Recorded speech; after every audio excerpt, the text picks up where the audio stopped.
Hi, my name is Diana Sandoval. I'm performing my head-to-toe assessment for the fall 2025. Today's October 26, 2025, with Dr. Buford. This is my patient Esteban. I have introduced myself and done hand hygiene prior to starting the recording. I'm gonna go ahead and scan the room. These are my supplies, the walls around me, and the floor and the ceiling. Okay. I'm going to begin with a skin assessment. I'm assessing the head, the neck, the anterior and posterior chest, as well as the abdomen for skin integrity, such as color, temperature, texture, moisture, any skin lesions, bruising, scarring, edema, skin turgor, or nevi, and there's none noted. I'm going to continue with the inspection and palpation of the head. I'm looking at hair distribution, any depressions, lesions, masses, nodules, signs of infestation, or in color and texture of the hair. There's no abnormalities noted. Texture is coarse, color is a normal black, and then hair is distributed evenly symmetrically.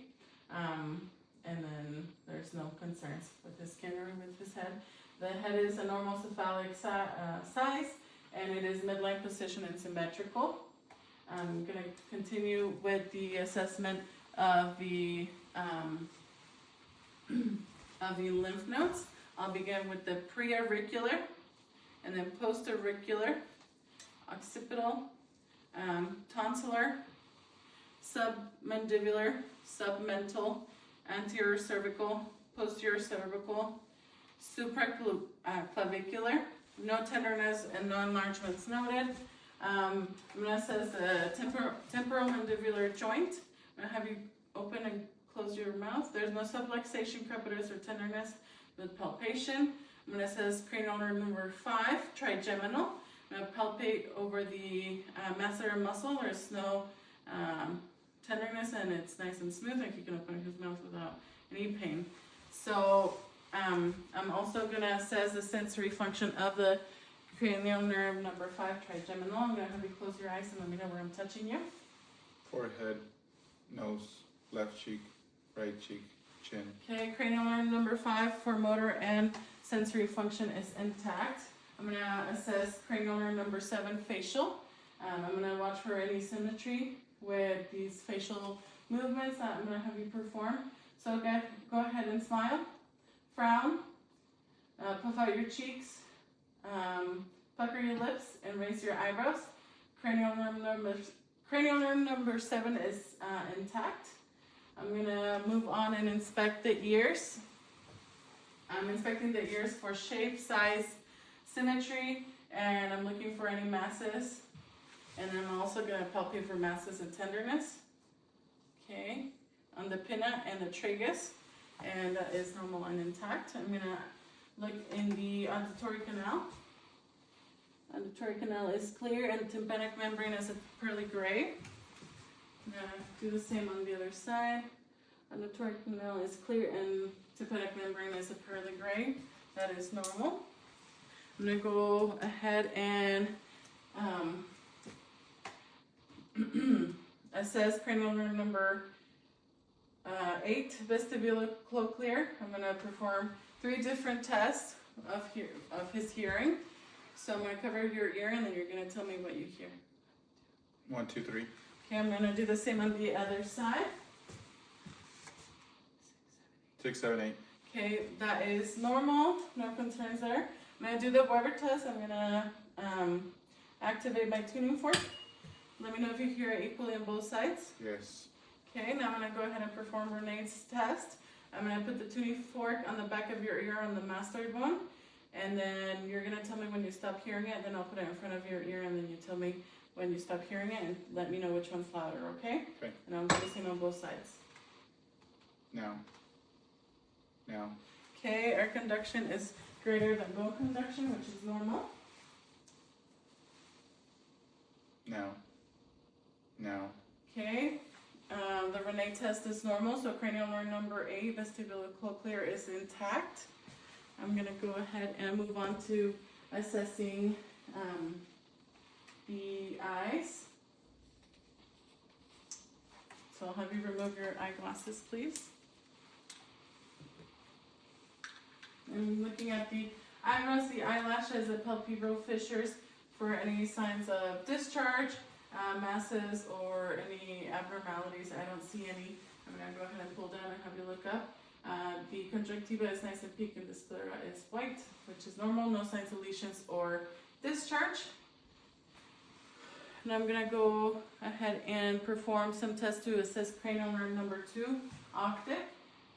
I'll begin with peripheral vision. Go ahead and cover one of your eyes and look straight to my nose, and then let me know what you see without moving your head and not looking at my hand. 2, 1, 3, 4. Okay, go ahead and switch eyes. And then we'll do the same. 1, 2, 3, 1. Okay, that is intact as well. And now we're gonna do the Snellen chart. I'm gonna have you see if you can read the smallest line with both of your eyes. LT FPH. Okay, vision is 20/20 with both eyes. Go ahead and cover one of your eyes. Do the same. LT FPH. Okay, 20/20 vision on the left eye. Go ahead and do the other eye. LT FPH. Okay, 20/20 vision on the other eye. So cranial nerve number 2 is intact. I'm gonna test cranial nerve number 3 for pupillary response to light and concentralism. So I'm going to shine the light. I'm looking at both pupils for a reaction. Pupils are equal, round, and reactive to light. I'm testing accommodation. So go ahead and look at my pen and then follow it with your eyes only. Okay, eye movement is smooth. Accommodation and convergence is intact. I'm going to assess cranial nerves number 3, 4, and 6. Oculomotor, trochlear, and abducens. This is going to check the muscle movements of the eyes in the 6 cardinal gazes. So go ahead and follow the pen line with your eyes only.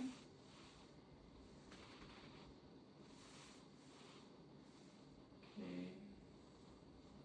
And muscle movement is intact, no concerns. Cranial nerves number 3, 4, and 6 are intact. I'm going to check for the red eye reflex. So I'll have you look straight. Okay.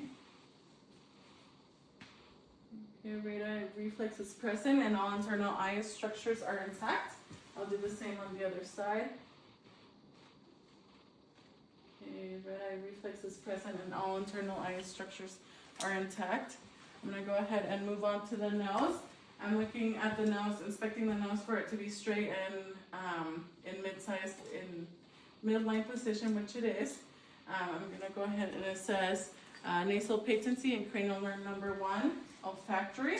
I'll have you cover your nose and close your eyes and tell me what you smell. Alcohol. Go ahead and switch sides. Alcohol. Nerves are intact and patent, and cranial nerve number 1 is also intact. I'm going to go ahead and assess and palpate the trachea. I'm looking for it to be straight and in midline position, which it is.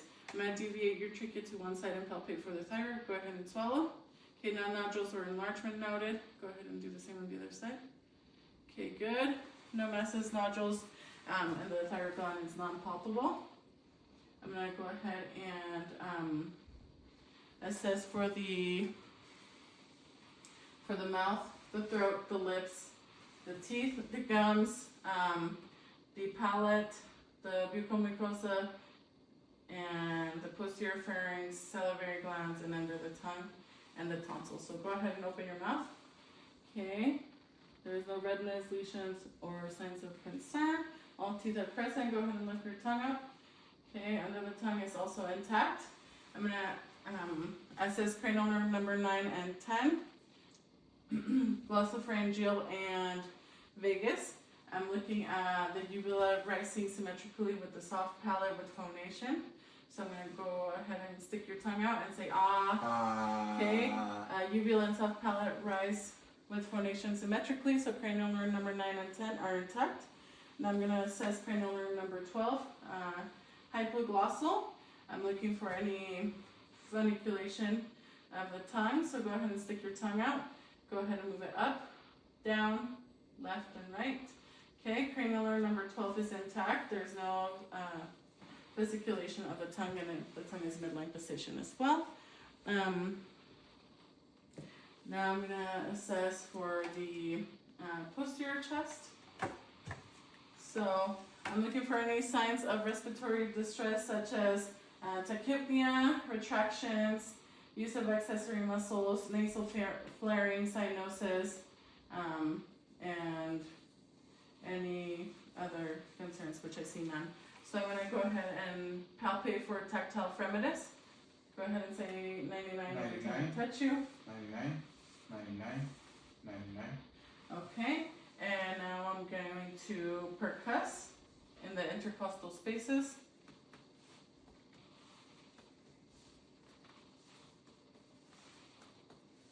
Okay, and resonance is noted throughout, which is normal. I'm going to go ahead and auscultate the lungs.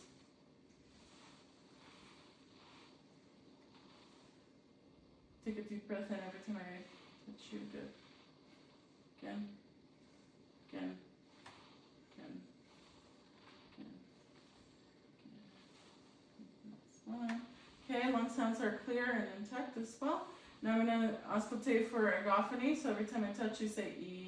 E, E, E, E, E, E, E, E. Okay, agophony is normal. Now I'm going to auscultate for bronchophony. Every time I touch you, say 99. 99, 99, 99, 99, 99, 99, 99. Okay, bronchophony is normal. Now I'm going to do the whisper pectoraloquy by auscultation. Go ahead and whisper 1, 2, 3 every time I touch you.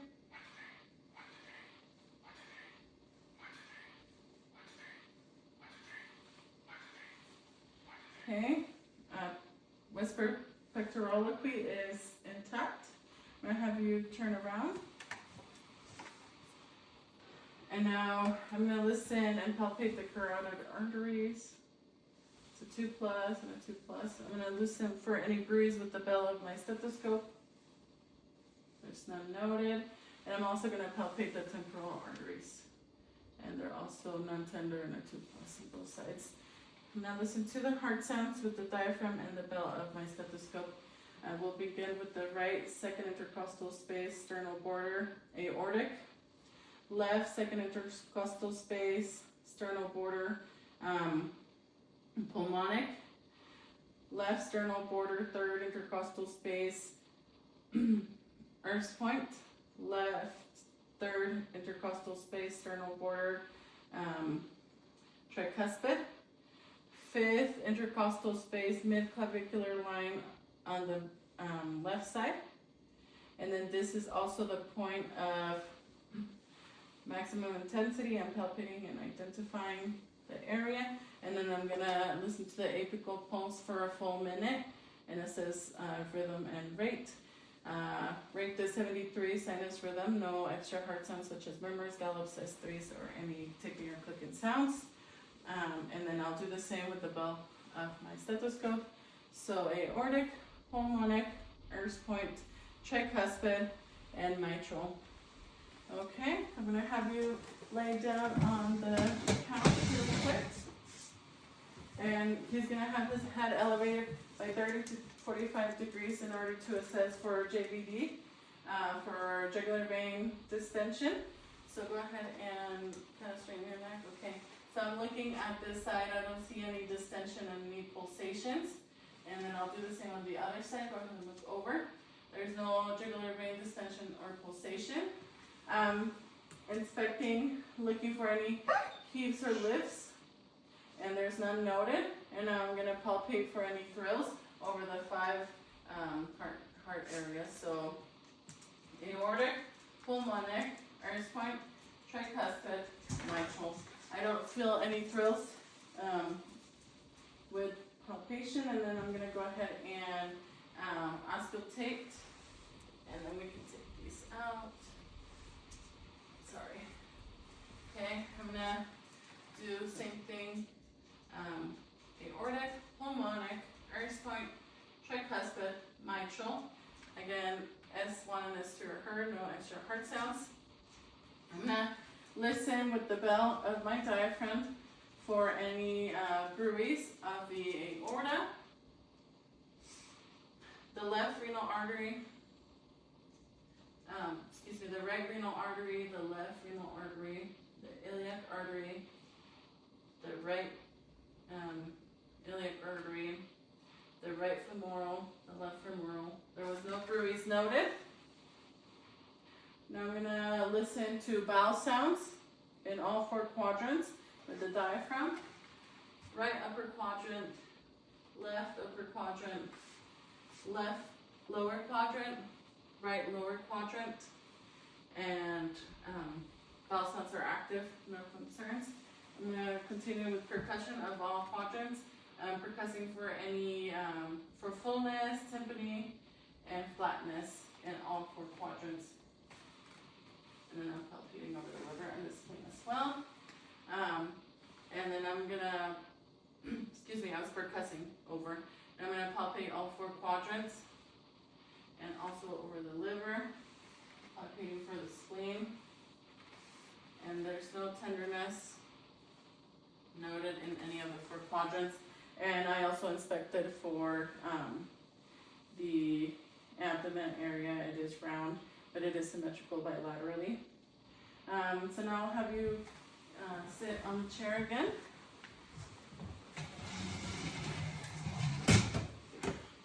We're going to continue with assessing range of motion. So we'll begin with the hands. We'll begin with the fingers, just do what I do. So flexion, extension, hyperextension, abduction, adduction. And then of the wrist, flexion, extension, hyperextension, ulnar deviation, radial deviation, and rotation.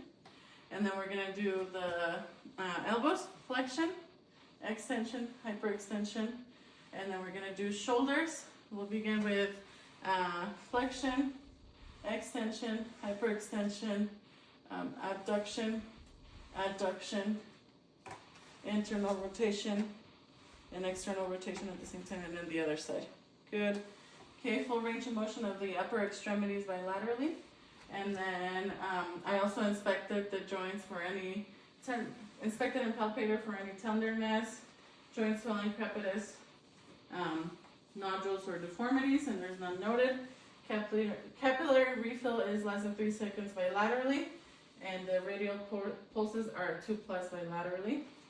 So there's no concerns there. Now I'm going to assess for strength of the tricep and the bicep. So go ahead and put your arms up like this. I'm going to pull them, don't let me pull. And push it, don't let me push. Good. And then I'm going to assess the strength of the shoulders. So go ahead and put your arms out. I'm going to push down, don't let me push. I'm going to pull, don't let me pull. Okay. 5 out of 5 strength of the triceps, biceps, and the shoulders. And we're going to check cranial nerve number 11, accessory. I have you shrug your shoulders against mine. Okay, cranial nerve number 11 is intact. I'm gonna go ahead and check deep tendon reflexes. So go ahead and rest your hand. So we'll do brachioradialis bilaterally. Sorry, there we go. And then the bicep. Good. Trapezius. Good. Other side. Okay, good. And now I'm gonna go ahead and do the knees. Good. And the other one. Good. And then I'm gonna do the Achilles. Good. And then the other side. Okay, I'm gonna assess the lower extremities. There's no signs of edema, and skin trigger is intact, normal color for ethnicity. Palpating the dorsalis pedis pulses. There are 2+ bilaterally, and the posttibialis are also 2+ bilaterally. And there's no signs of redness, swelling, crepitus, tenderness, deformities, or any other concerns of any of the lower extremities. So we're going to do similar motions with the feet. So we'll begin with the toes. I'll have you do flexion, extension, hyperextension, abduction, adduction. Full range of motion bilaterally on the toes. And then we're gonna do ankles, excuse me, plantar flexion, dorsiflexion, eversion, inversion, and then rotation. Okay, and then we're gonna go ahead and assess for strength of the lower extremities. Go ahead and push against my hands, and then pull towards you. Okay, ankles are 5 out of 5, and then I'm gonna assess the strength of the knees. Go ahead and push against me and pull towards you. Okay, knees are also a 5 out of 5 on the strength bilaterally, and then we're gonna do the hips. So I'm gonna push in, don't let me push. I'm gonna pull, don't let me pull. Okay, 5 out of 5 strength bilaterally on the hips. So now we're gonna do range of motion of the hips. Go ahead and stand and the knees as well. We'll begin with knees. We'll do flexion, extension, hyperextension, and then same with the other side. Flexion, extension, hyperextension, and then we'll do hips. Flexion, extension, hyperextension, abduction, adduction, internal rotation, external rotation, and circumduction. Okay, and then we'll do the same with the other side. We'll do flexion, extension, hyperextension, abduction, adduction, internal rotation, external rotation, and circumduction. Okay, full range of motion on bilateral hips. Now I'm gonna go ahead and have you close your eyes and put your arms out. Okay, there's no swaying. Romberg test is negative. Go ahead and open your eyes. I'm gonna have you walk away from me. Or sorry, go ahead and flex a little more. Yeah, about right there. Okay, I'm assessing the spine for any deformities in the abnormal alignments or curvatures. There's none noted, and there's no tenderness with palpation over the spine. The scapulas are symmetrical, so no signs of scoliosis. Go ahead and stand up, and that was lumbar flexion. So we'll do extension and then hyperextension, lateral flexion, and then rotation. Okay, full range of motion of the lumbar spine. And then we'll do cervical, so we'll do flexion, extension, hyperextension, lateral flexion, and then rotation. Full range of motion on the cervical spine. And then I'll have you walk away from me and walk back, heel to toe, sorry. Okay, regular tandem and gait. And then I'll have you hop on one foot and then the other. Okay, and I did forget to do cerebellar coordination, so we'll do it really quick. We'll do, you touch your nose and then my finger. Okay, and then we'll do hand flip-flops, so we'll start pronation to supination and back and forth. And then we'll do serial, like, finger changes, like this. Okay, and then I'll have you close your eyes. I'm going to give you an item, and you have to identify it. Okay, what is that? Fork. And then do the other side. Pen. Okay, and then I'm going to write something on your hand. Let me know what I write. T. S. M. L. And that was diagnosis and graphesthesia, and both of those tests are intact. And then I will assess for vibratory sensation of the ulna, and then tibia, and that is, and you felt all of those? Yes. Okay, that concludes my head to toe assessment.